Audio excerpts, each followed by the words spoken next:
Mysteries await just a page away. Ready to dive in? Welcome to The Book Reader, where stories unfold one enchanting page at a time. Subscribe now and unlock the magic. Richard Branson. Losing My Virginity, the Autobiography. Chapter 1. 32 Flying High. 2007. In most of the Western Hemisphere that February morning of 2007, it was bitterly cold, with reports of snow, high winds and ice storms. Meanwhile, my mum was enjoying her morning swim in the crystal-clear waters inside the reef at Necker. Being in her 80s has never stopped her from doing anything, and I was gazing northwest towards an island that I couldn't see, but had just bought for £10 million, which was a far cry from the modest £180,000 Necker had cost in 1976. Having a fresh challenge gave me a buzz, and my head was filled with plans. Now, you might think that one paradise island would be enough for anyone, and you'd be right. However, I had bought this second pristine jewel of an island to prevent it from being ruined by overdevelopment. Moskito is named after the original Moskito Indians who had lived there back when Sir Walter Raleigh arrived, and named the Virgin Islands after Queen Elizabeth I. It has one slightly scruffy dock and a few small buildings that looked as if they might blow over in a light breeze. But other than that, the island hasn't been touched almost since time began. It is a beautiful place, and I wanted to do the minimum possible to make it comfortably habitable. An island is a perfect microcosm of the world, and this could be a utopian model for dealing with global warming. Towards this end, I asked Dan Kammen, a professor at Berkeley, and Ken Kao from Harvard University to do a study to come up with suggestions that would turn Moskito into the greenest island in the Caribbean.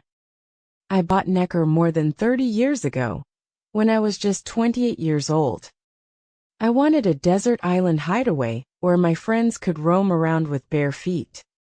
Consequently, Necker has remained an unspoiled Eden, a family home where our friends could come and share with us in peace and privacy. I had already asked the people on Necker to use environmentally friendly materials, such as long-lasting light bulbs and organic cleaning products. We have planted an organic vegetable garden, are using biofuels in the generator, and have wind and solar power. One bonus is that we've proven these natural methods are cheaper than conventional fuel. But Moskito was a clean slate, where I could do a lot more. When I walked over Moskito for the first time as its new owner, I was filled with excitement. I don't think you ever get over that desert island feeling.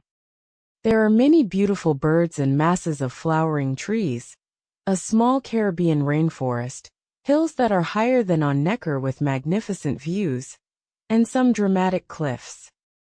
I found a large saltwater lake that had silted up, and one of the first things we did was to fill it with water to encourage birds and fish. I decided there and then that all the materials we used would be green and renewable. Vents open to the windy side of the island would provide free air conditioning. Living inside an ecological experiment will be a challenge. If you go around the world saying that, in order for the world to survive you have to make huge changes in your way of life, it does help if you yourself walk the walk and talk the talk. Moskito will be a role model for the Chief Minister of the British Virgin Islands. And after, it could be a model for the Caribbean as a whole, perhaps even for the world. Someone suggested that I should change its name though. Sometimes, I feel bad about the number of times Joan packs and unpacks suitcases as we travel around the world. And I wondered once, don't you get tired of always having to pack? Oh, it's all right, she said matter-of-factly, folding another sweater. I know how to do it properly. When I was younger, I used to work in a pawnbroker's shop in Glasgow. I'd unpack everything when people brought it in to pawn it on a Monday, and repack it when they came in on Friday to redeem it. I laughed. What a different life she'd had since being brought up in a caretaker's flat and working for a pawnbroker in Glasgow. But the matter-of-fact way she'd compare our travels to working in a pawnbroker's and her straightforward approach to life is one of the things I love about her. Shortly after I had signed the climate initiative with Bill Clinton, I was sitting on the end of the bed watching a discussion on the TV news about the urgency of global warming. Joan was behind me, packing yet another suitcase that lay open on the bed.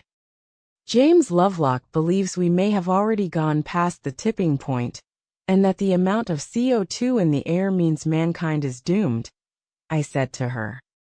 Man created the problem. Man should solve the problem. There must be somebody out there who can sort it out. There are a lot of good brains out there, Joan said, as if it were blindingly obvious. I turned around and stared at her. She was right. If you look at the history of scientific and industrial development, going right back to the 17th century, most of the big innovations of the past 400 years have come about as a result of offering big prizes. I had enjoyed reading Dava Sobel's book Longitude, which is about the first ever industrial prize of the modern era. The British government offered £20,000 at the start of the 18th century to whomever could develop a portable clock so accurate that sailors at sea could tell where they were on a line of longitude anywhere in the world. Navigators had always relied on the position of the sun and stars for plotting their course on charts, but when it was overcast and cloudy, they often went miles off course, got lost or were shipwrecked. Maps were inaccurate, and arriving at one's destination was more miss than hit. A foolproof method of accurate navigation would be of great value to the English whose colonies stretched over half the world. The man who eventually won was a clockmaker, John Harrison. But without such a huge prize he probably would not have bothered to spend half his life solving the puzzle. Prizes became the main way in which almost all modern industrial development has taken place. The first cars, and ironically also aeroplanes, were spurred in their development by prizes. Sometimes prizes were offered by governments, as was the case with the Longitude Prize, or by individuals, as in the blue ribbon that I had helped win some years previously. But prizes were the spur to science of the 18th and 19th centuries. And of course, it was even a prize that inspired the design of the Spitfire in the early 1930s. After World War II, governments took over, and they paid scientists to come up with solutions. Big prizes offered by individuals slowed to a trickle. Virgin itself has been a beneficiary of the X Prize that was set up to stimulate affordable private space travel. Burt Rutan and Paul Allen had successfully won the $10 million prize by developing a prototype spaceship called Spaceship One. It was that very prize that led directly to us investing in developing Spaceship Two with Burt, and ultimately to Virgin Galactic. If we had gone beyond the tipping point, because of the amount of carbon and methane already in the Earth's atmosphere, perhaps we could challenge scientists and brilliant minds to come up with a way to extract it. I picked up the phone and called a group of people to sound them out, and to make sure I wasn't mad. I spoke to Will, who has a good grasp of science, and is running Virgin Galactic for us, to Josh Bayless, our in-house lawyer. And finally, I spoke to Shai Weiss, CEO of Virgin Fuels, to ask their opinions. All of them sounded cautious notes of optimism. They agreed that it certainly sounded possible, but that I should probably ask a scientist. So I asked James Lovelock, Steve Howard of the Climate Group, and Tim Flannery. They told me that some work was already being done with capturing CO2 gas in various parts of the world, and the stimulus of a major prize would be very good. So Joan's almost casual comment quickly took the shape of a $25 million prize, to find a way to actually remove carbon dioxide from the atmosphere. This is not to be confused with stopping CO2 getting into the atmosphere in the first place. Our prize is for taking CO2 that is already there out of the atmosphere, and this will include methane and greenhouse gases generally. We are not looking for an agricultural solution to the problem, because those methods are already known among scientists and have their constraints. By agricultural solution, I also mean using the sea, such as algae seeding in the ocean, although it's a very interesting area. There have been some experiments in the South Pacific, South Atlantic areas, off New Zealand and Brazil. Algae captures CO2, and when depleted, the algae sinks to the bottom, theoretically out of harm's way. The problem is that there is always the law of unintended consequences, and it's not known what possible effect large areas of algae could have on the fish population. People are already planting more trees, and we're going to continue that process. We have also suggested using set-aside land in Europe to grow trees. We are talking about maintaining the biodiversity of the Amazon rainforest, the African rainforests, and the Asian ones. Although even as I write, in the next 24 hours, deforestation will cause as much CO2 as 8 million people flying from London to New York. One of the old ideas on climate change was to seed silver iodide to make clouds rain, and that's not what we are looking for either, because it's not new. What we are looking at is a way to find a process, using the forces of nature, or something else to literally take CO2 out of the atmosphere. Something absolutely innovative that has not been thought of. And let me assure you now that no reader will win this prize by sending me an acorn in the post tomorrow morning. Our proposed climate prize seemed to tie up extraordinarily well with a range of projects we were working on linking back to Gaia capitalism, the Clinton Initiative and Virgin Fuels, then linking forwards from the climate prize towards Virgin Galactic. Once I had all the information, and was assured that it made sense, and had arranged a trust fund to be put in place for the prize itself, I telephoned Al Gore and asked him if he would launch the prize with me. "I'd be glad to, Richard," he said without hesitation. A mere 6 weeks after my conversation with Joan, on February 9, 2007, Gore and I held a press conference in my London garden to announce the $25 million prize, the Virgin Earth Challenge, to inspire innovations in the field of combating climate change. One said to the media gathered there, "What we are facing is a planetary emergency, so some things you would never consider otherwise, it makes sense to consider." As we were filmed tossing into the air a beach ball that was painted to look like the Earth, as seen from space, I said, "The prize will go to whoever comes up with the most innovative way of sucking harmful greenhouse gases out of the atmosphere within 3 years. The Earth cannot wait 60 years. We need everybody capable of discovering an answer to put their minds to it today." It also occurred to me that, while finding a solution to carbon dioxide in the atmosphere might be as hard as finding a cure for cancer, if something does come of it, we could all enjoy life and not feel guilty about leaving the light on or putting coal on our fires. I was gratified that many scientists agreed with us. As Tim Hansen, a climatologist and director of NASA's Goddard Institute for Space Studies in New York City, said, "It makes much more economic sense to find ways to address the climate problem directly by reducing the pollution that causes it." The judges of the Virgin Earth Challenge include a NASA scientist and several top environmental researchers from around the world, including James Lovelock, Sir Crispin Tickle, and Tim Flannery, who told me he was very excited by the potential. Almost as soon as the prize was announced, the entries started coming in, 5,000 in the first month alone.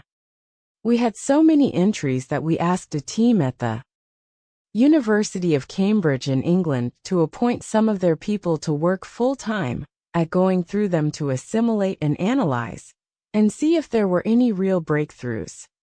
It was agreed that it would be remarkable if any of the first applicants struck lucky. We are sure that we will get some crackpot ideas, but promising or potty, it will only take one to win. In the meantime, the U.S. government, by doing nothing to tackle the problem, is helping to kill our beautiful world. They go on in strange paradox, decided only to be undecided, resolved to be irresolute, adamant for drift, solid for fluidity, all-powerful to be impotent, said Winston Churchill about the Chamberlain government, who didn't believe another threat in the 1930s was real. The era of procrastination is coming to a close. In its place, we are entering a period of consequences, he concluded. 3 weeks later, I was enjoying a peaceful holiday with my family in Switzerland. We had spent the day, Friday, February 23, 2007, skiing, and late that night at 11 p.m., we were relaxing in the lovely little cinema in Zermatt, watching a French film with subtitles.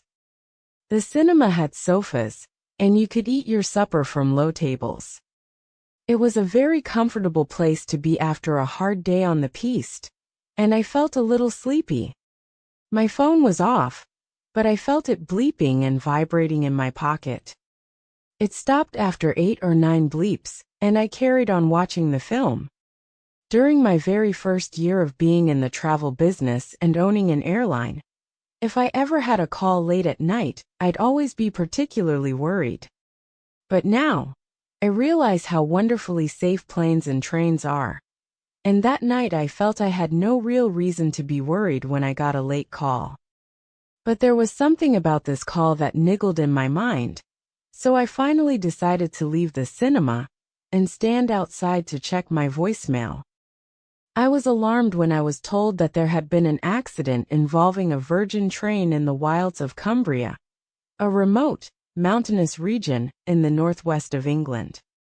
I went back into the cinema to tell Joan and the kids, and we hurried back to the hotel, where I was able to phone around to arrange things.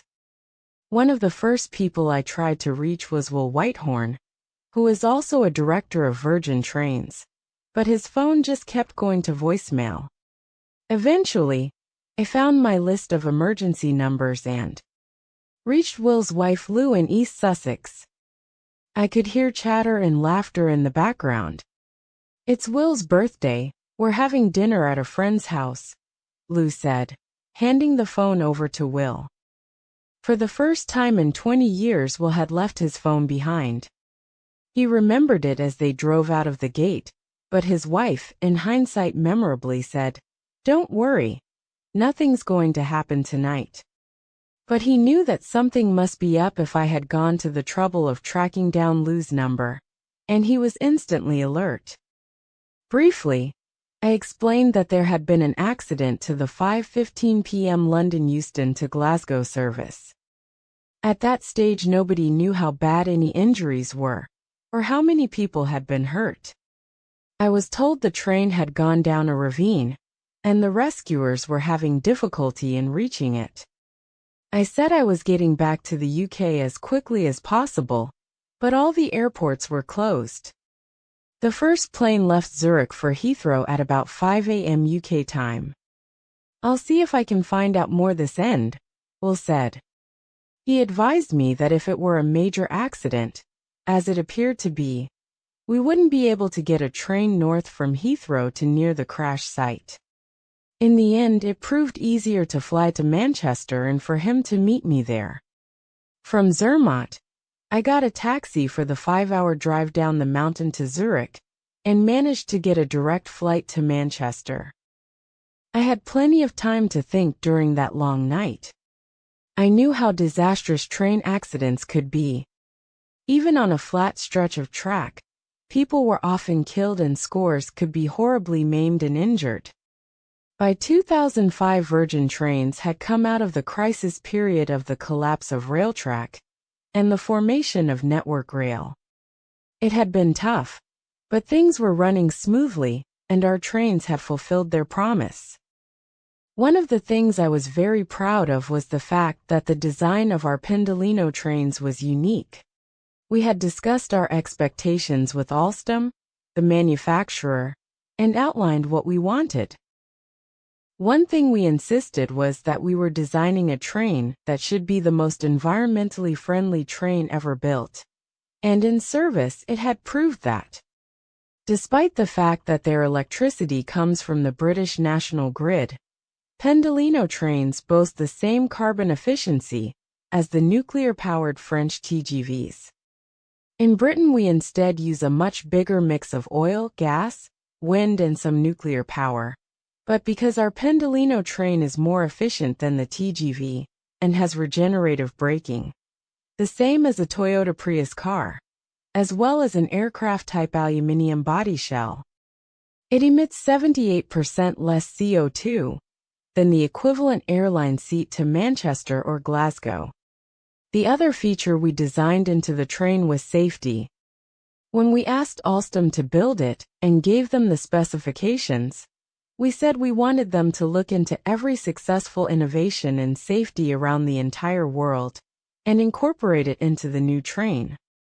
They were to do nothing that hadn't been tried and tested and shown to work somewhere in the world. I said to Tony Collins, at the time he was Alstom's managing director, I want you to bring together the best of all innovation in the rail industry in the design of the train. We want a train that should be able to survive an accident at full speed, regardless of the cause, and the passengers should be able to walk away from it. It was a very tall order, but I didn't see why it couldn't be achievable. Passengers are entitled to know that all that could be done has been done to ensure their safety. Consequently, there was innovation at every level. The design of the linkages between each carriage, the design of the carriages themselves, the design of all the interior fittings, the design of the windows. If there was an accident, the windows wouldn't smash open and kill the passengers, or the passengers wouldn't be hurled out of the train, as had happened in the Clapham disaster in 1988. The list of specifications was long. The other thing that happens in a lot of train disasters involving old rolling stock is that because of the design of the bogies, the links that hold the wheels on underneath, and the linkages between each carriage, one carriage rides over the other one in accidents, crushing the carriage in front. Also, because of the old design of chassis with a body shell on top, one train can ride over another and push the body shell across the top of the chassis and kill the people trapped inside, again, as happened in the Clapham disaster. So we decided to build exceptionally strong carriages, even though it made for a heavier and more expensive train. In turn, to keep down the weight, we ordered what is termed monocoque construction. That is, each carriage was a total aluminium cell, integral with the people in it. In effect, the passengers were in their own life support system, even down to things like the lighting, which was designed to stay on after an accident and run off automatic batteries for 3 hours. I knew we had tried to do all we could to make the train as safe as possible. Nevertheless, having received little information from the front line of the accident at Cumbria, I was worried. While I was making my way to Manchester, Will drove to Heathrow. The place was deserted, so he had a quick sleep under the British Midland check-in desk until he was woken up by the check-in staff, who put him on the first plane to Manchester. Will and Tony Collins, the man who had made the Pendolino at Alstom and who now ran Virgin Trains, met me when I arrived. We didn't say very much. We got in a hire car, and the first thing we did was switch on the radio to listen to the early morning news. The BBC had a running commentary, and we would learn anything new as it happened. They didn't know how many people had been killed, but, to our great relief, there were already police reports from the scene that stated that the train was remarkably intact, which had contributed to the large number of survivors. I turned to Tony and said, "Well, Tony, you built a bloody good train." We sat and listened to the radio for about another 5 minutes, but there was still little information.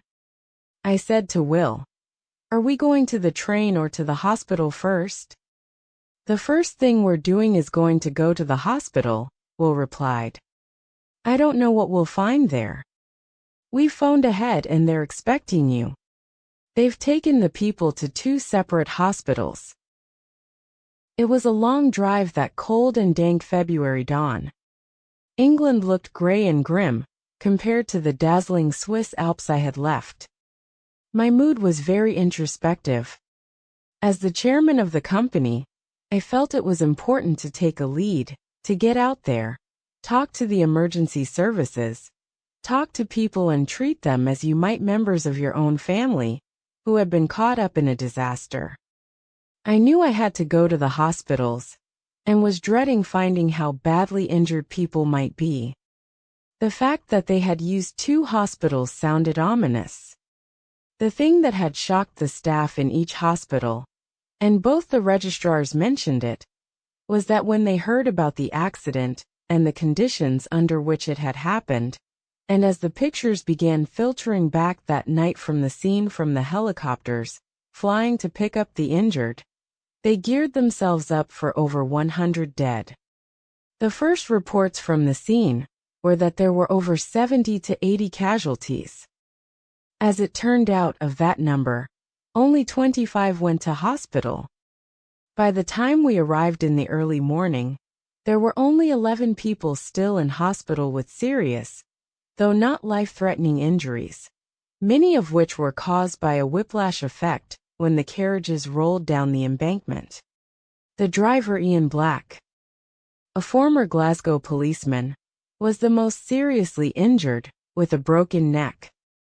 It had taken 2 hours to release him from the cab, although the cab itself remained intact.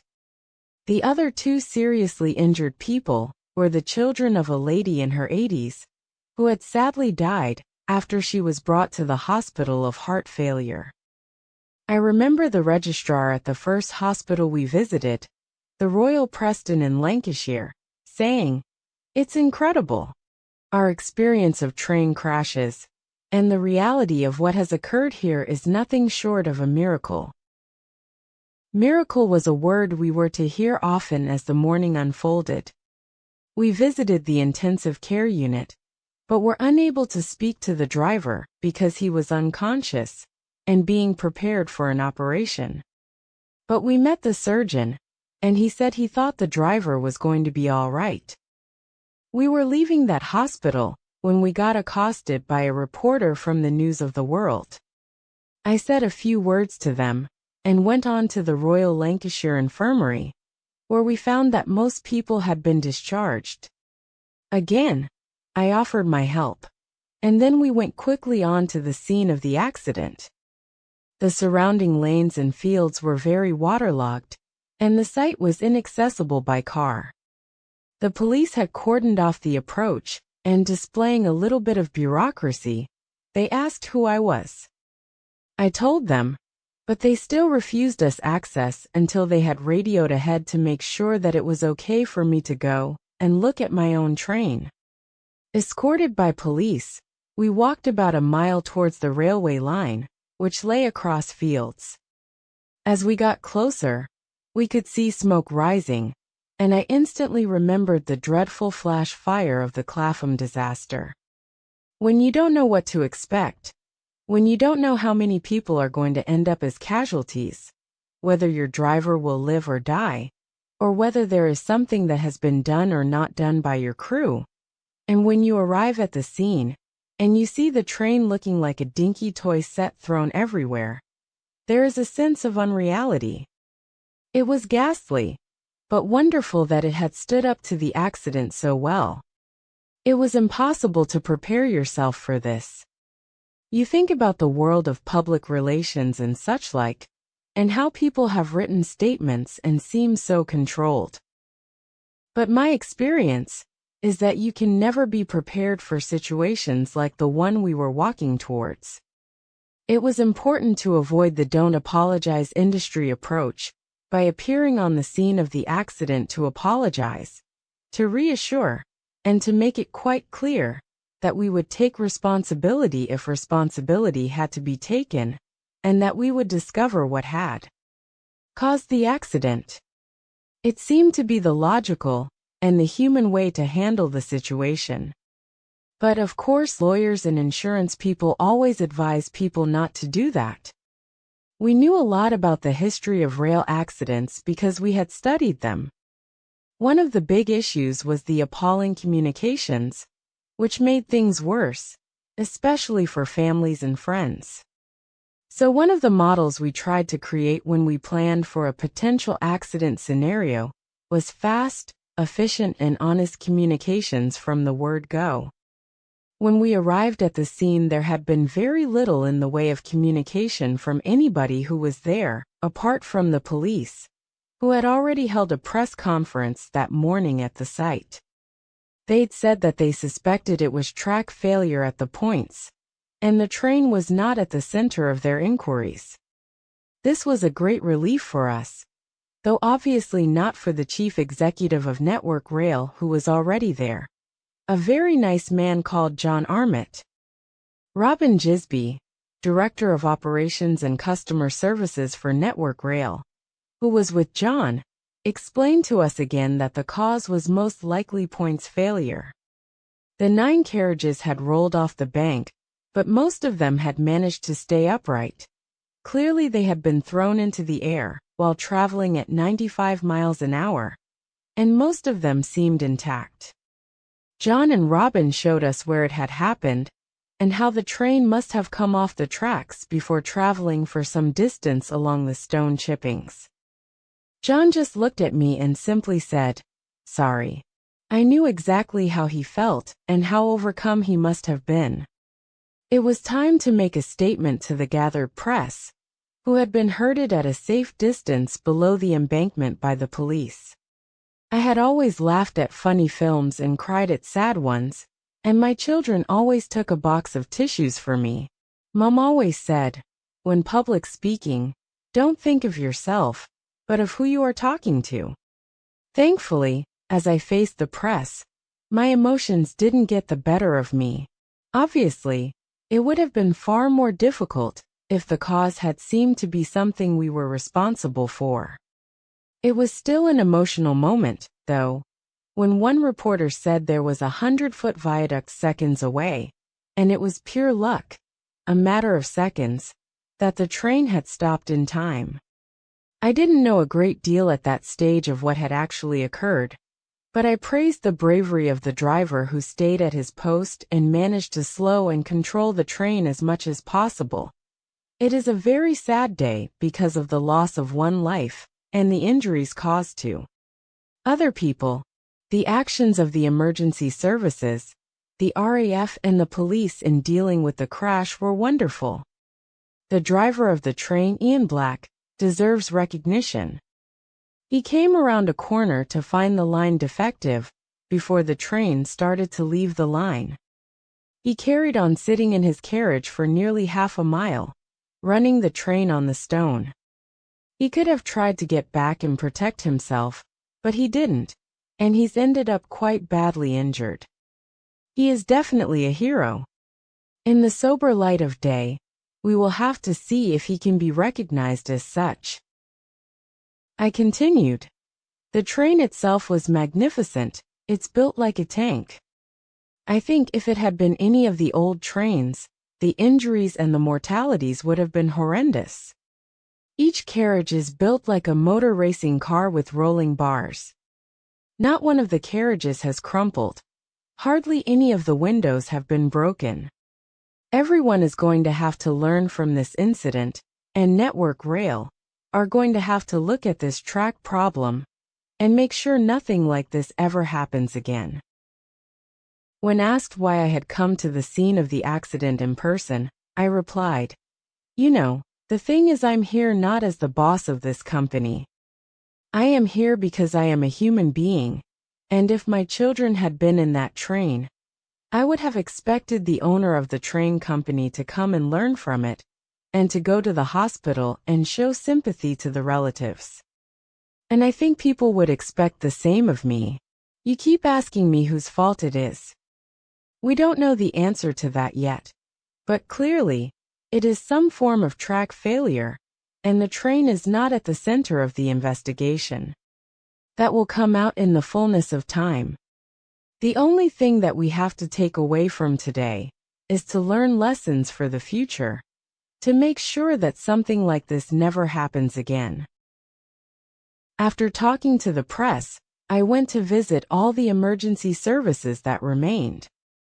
The helicopters and ambulances had gone, and the remaining services were winding down from the night's activities, and were getting ready to do the more forensic work on the train. Chief Superintendent Martin Ripley of the British Transport Police said forensic experts, engineers, scenes of crime officers and accident investigators were working on the scene. All of us who were involved were amazed that we didn't get more fatalities at the time. We were very, very fortunate. This opinion was backed up by Superintendent John Rush, of Cumbria Police, who said, "It is a scene of devastation. We were very surprised that there have been so few fatalities."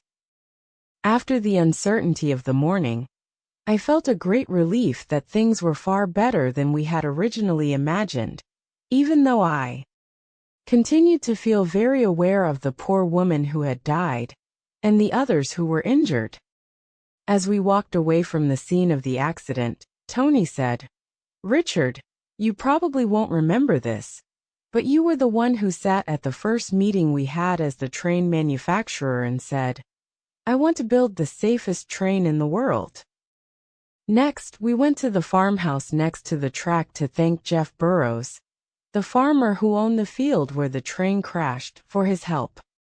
He had supplied the passengers with sandwiches and tea, and had helped the rescue effort by pulling cars and ambulances out of the muddy ground with his tractor. Finally, we went back to the Royal Lancashire Infirmary to meet the family of Mrs. Margaret Masson, the lady who had died. They wanted to meet me in the morgue. However difficult it might have been for me, it was obviously far worse for them, and I knew it was the right thing to do to be there and talk to them, as much as one can in those circumstances. I sat with them feeling deeply moved. They never looked to me for an explanation. We shared their grief together. Obviously, as a company, we later analyzed how everything was handled and how we could learn from the accident. I was genuinely very proud of the way the Virgin team had handled things. Long ago, we had put emergency plans in place, and they had swung smoothly into action. Because the entire London to Glasgow line had to be closed, some 20 to 30,000 passengers were stuck up and down the railway line. We hired virtually every spare taxi in Britain, and every single passenger was home in a taxi by 1 o'clock that morning. We had carers on the scene at the hospital and the site of the crash. The counseling of the injured people and the families was carried out on a one-to-one basis by the staff. That is continuing as I write. How people deal with adversity is important, and they did so well. The driver was released from hospital after a month, and I was told he would fully recover. Hopefully he'll be back driving. During our analysis, a great irony surfaced. We'd had to fight the government to allow us to build our Pendolino train to high specifications. When the media repeatedly reported that the survival rate in the accident was a miracle, I wanted to say it wasn't a miracle. If it was a miracle, it was a miracle by design, in the sense that if you plan properly for some eventuality and make no compromises to the solutions to that possible eventuality, then you can build unprecedented levels of safety into any transport system. Virgin has a proud record of safety. We've never lost a passenger in an air accident in 25 years of flying. And we'd had 10 years of operating trains by the time Cumbria happened and never lost a single passenger, until now. Mrs. Masson's death was a real tragedy, and I was angry that every argument we'd had over those trains ludicrously was with the government, with many civil servants advising ministers that we had overspecified the train. And as a result, they'd said it was too heavy and too expensive. That train went into that accident with no faults whatsoever. Yet they insisted that we'd had needless systems built into it, such as an automatic computer system that monitored the entire train and sent back a satellite signal to our headquarters in Birmingham, which would inform headquarters if any fault ever developed on any Pendolino. Unlike in previous accidents in the rail industry, where people were kept waiting for years to find out the answer, which causes enormous distress to families, we could walk into that situation in Cumbria and honestly report that that train had arrived there with no faults on it. To compare, the technology that Network Rail has to monitor its tracks and points is still decades behind the train that's traveling on them. If you look at the health and safety regulations in Britain, the Virgin Pendolino surpasses the regulatory minimums for safety in its systems by a factor of 3. That was what the civil servants meant by overspecified. It was built well above and beyond even current safety standards in the UK. It's now causing a lot of hand-wringing in government, with people wondering what to do about the fact that new trains are being built right now that are not to the same standard of safety specifications as the Pendolino. Whilst the tracks our trains are running on aren't as modern, there is no excuse for bad maintenance. But at least it was good to see the head of Network Rail taking it on the chin and accepting responsibility within 24 hours.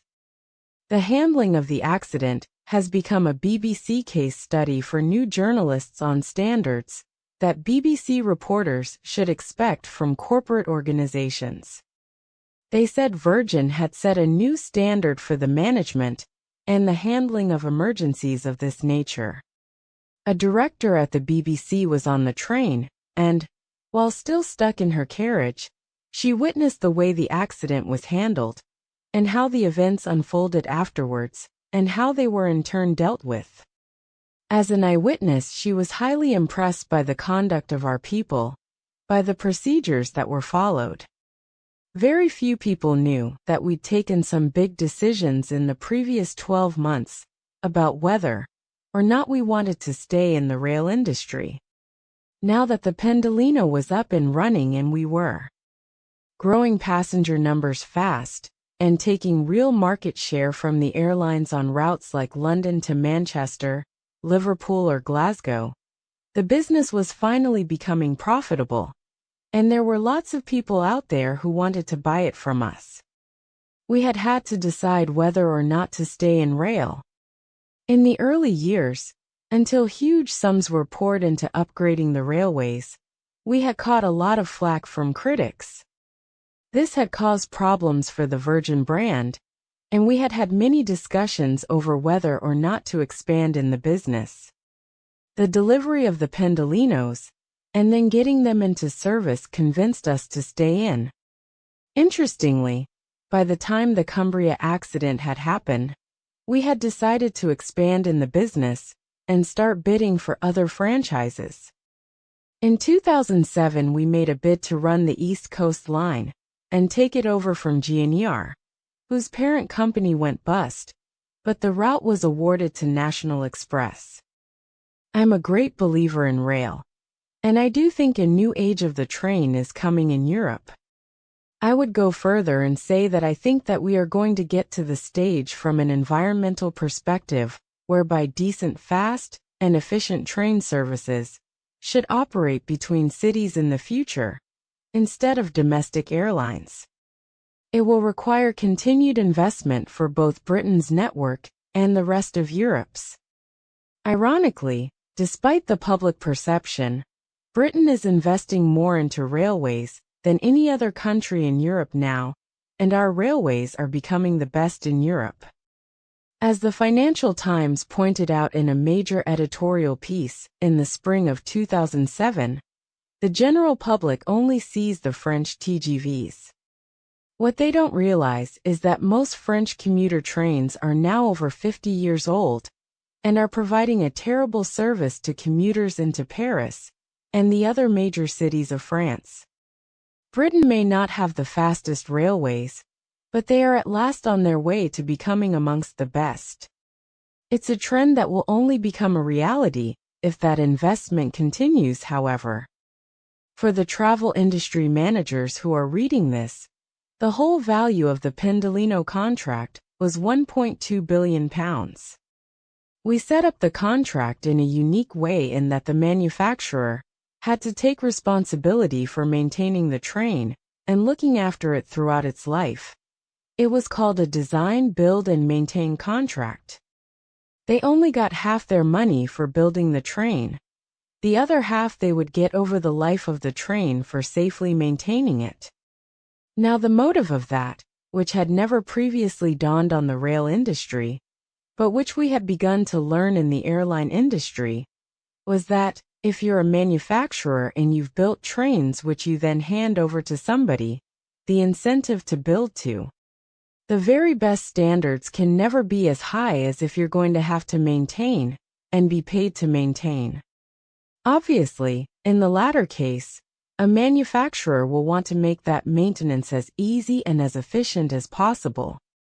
This will also generally mean that you will also build much more safety into the regime. Of the total of £1.2 billion, £600 million was to build the trains, and the remaining £600 million was paid out for maintenance over the life of the trains.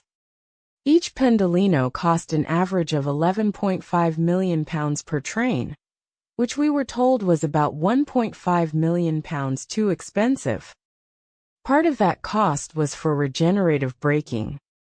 However, we insisted on fitting regenerative braking, which puts back 17% of all the electricity these trains use into the overhead wires every time they brake. At the time we decided to go ahead with that, oil was only $10 a barrel, and there were certainly plenty of people in the Department of Transport who couldn't understand why we would waste money, given how cheap energy was. They were missing the point.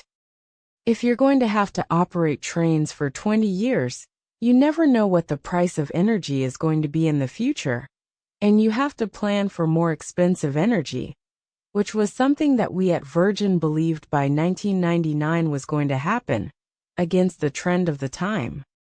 But, even back in 1999, the more I looked to the future of energy and oil, the more I looked at environmental issues, and the more I was convinced we had to do something. That's when the regenerative braking decision was taken. The other thing that we spent more on was the safety aspect of the trains. But, if you look at the reality today, we have already paid back the cost of the regenerative braking in the lower energy use and the lower environmental impact of the trains. And as for the safety features, this one accident alone has caused less misery and less social costs than any 100 miles per hour accident with a train anywhere in the world in history. The train that was in the Cumbria accident will go back into service, which some people find hard to believe. But only 2 coaches were damaged enough to be taken out of service.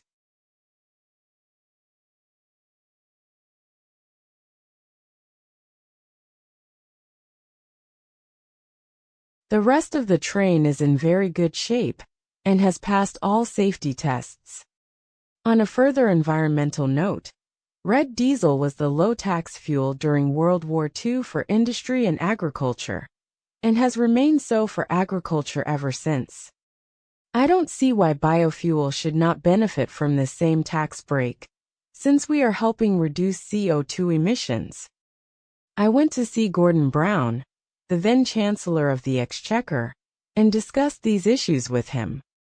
I'm pleased to say that he agreed with me, and in the subsequent budget, he gave us the tax break we needed so that on June 7, 2007, the first passenger-carrying biofuel train, the Virgin Voyager, the diesel version of the Pendolino, went into service on the London to Holyhead route.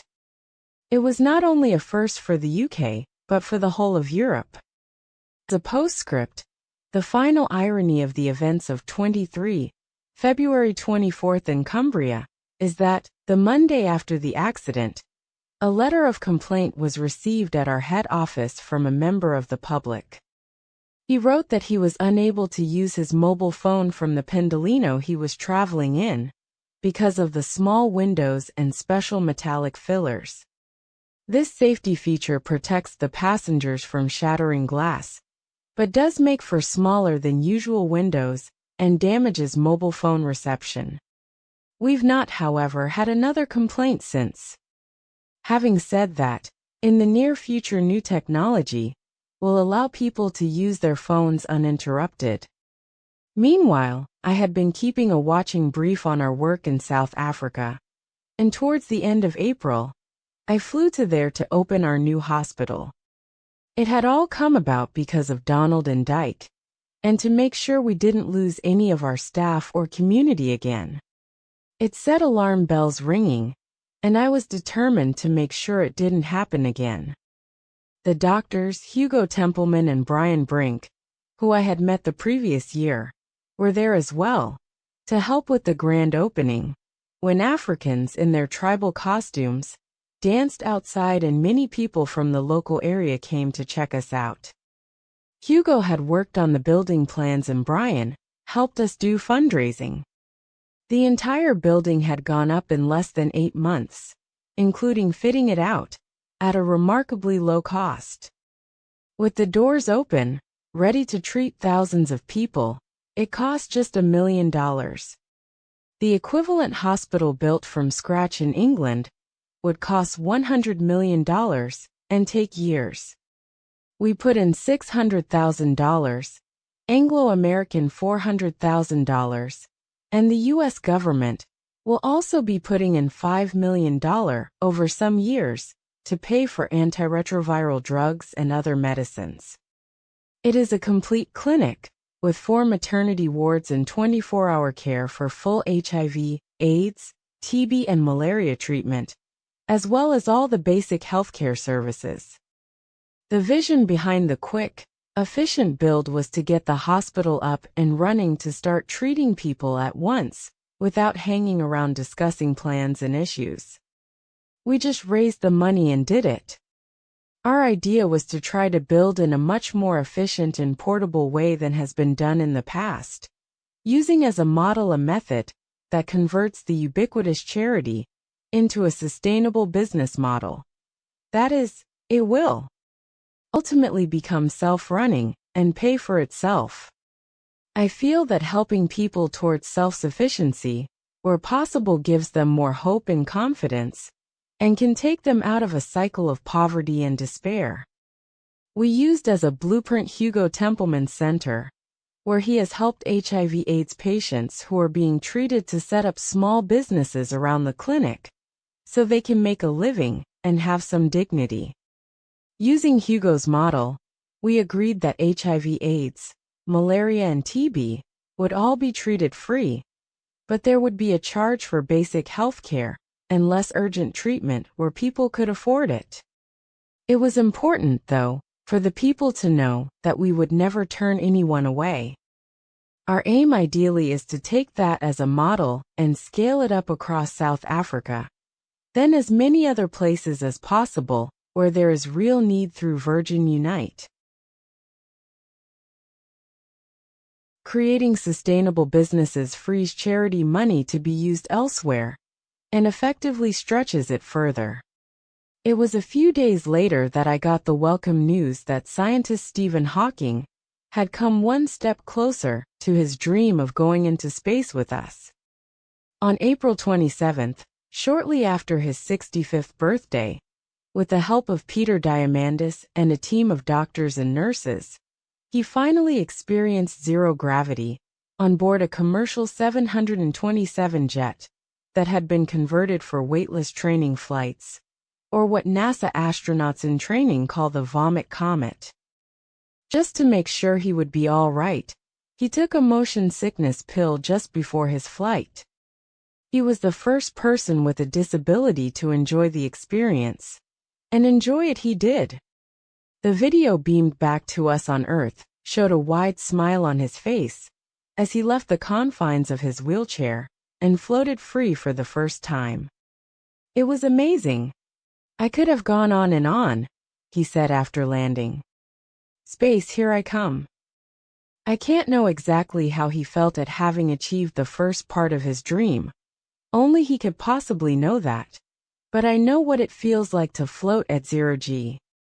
On first leaving the gravity of Earth, the feeling of weightlessness travels slowly through the body until suddenly, instant bliss fills you. Everyone who has ever known it agrees that it is pure, sheer ecstasy, but words alone cannot describe the pleasure. Having passed the test with flying colors, Professor Hawking was now ready to be a passenger aboard a Virgin Galactic space flight. Thank you for listening to The Book Reader. Stay tuned for the next episode tomorrow. Please subscribe for updates.